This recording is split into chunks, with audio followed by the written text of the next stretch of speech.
मित्रों सादर नमस्कार। आज पाठ 30 में जेपी ने कहा था के संदर्भ में मैं बात करूंगा। लोकनायक जयप्रकाश नारायण ने जब जेपी आंदोलन चल रहा था, या बिहार आंदोलन उसको कहते हैं, या छात्र आंदोलन भी कह सकते हैं, वही छात्र आंदोलन बिहार आंदोलन के नाम से जाना जाता था। बाद में जेपी आंदोलन के नाम से जाना गया।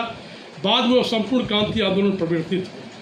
उसके संदर्भ में कुछ जेपी का अपना चिंतन था कि वो हमेशा प्रयोग करते थे, लोक प्रयोग करते थे। उस समय उन्होंने कहा कि यह लोक आंदोलन मैंने कोई पैदा नहीं किया, या तो धरती के गर्भ से जिस तरह ज्वालामुखी फूटता है उसी तरह भारतीय समाज के गर्भ से फूट गया। किसी भी क्रांति कोई नेता नहीं पैदा करता, वह तो अपने आप पैदा हुआ करता। उसे सही दिशा में ले जाना मात्र नेता का ही काम है। क्रांति तो पागल हाथी की तरह है, उस पर अंकुश रखना होता है और उस सही रास्ते पर ले जाना होता है।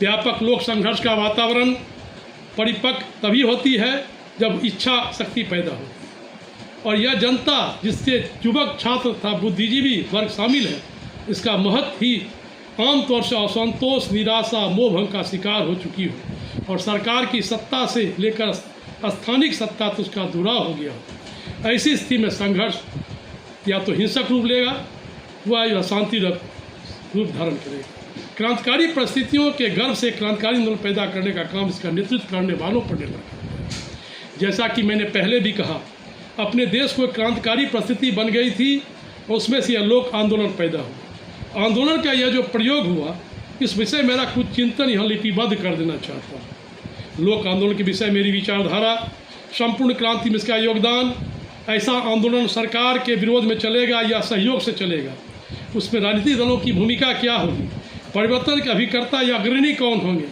उसमें आदर्शवादी युवकों की भूमिका क्या होगी, परिवर्तन के लिए आवश्यक व्यापक संघर्ष का रूप क्या होगा, इन प्रश्नों का स्पष्ट और विस्तृत विवेचन करना होगा।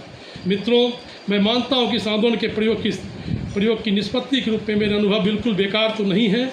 शायद संपूर्ण क्रांति का मेरा स्वप्न कुछ साकार रूप धारण करे, इसके पहले विश्व मुझे बुला ले, या तो भविष्य में कोई इस अधूरे काम को पूरा करने के लिए आएगा। और वो यह भी कहते हैं कि लोक संघर्ष हिंसक नहीं हो सकता। और संक्षेप में, हिंसक क्रांति के लिए मेरा कोई झगड़ा नहीं है। कोई कहता है शांति से कभी क्रांति नहीं सकती, तो हिंसा द्वारा क्रांति करके देख लो। मैं कोई रास्ता नहीं रोकता, यहाँ आग लाओ, यहाँ किसी का खून कर डालो।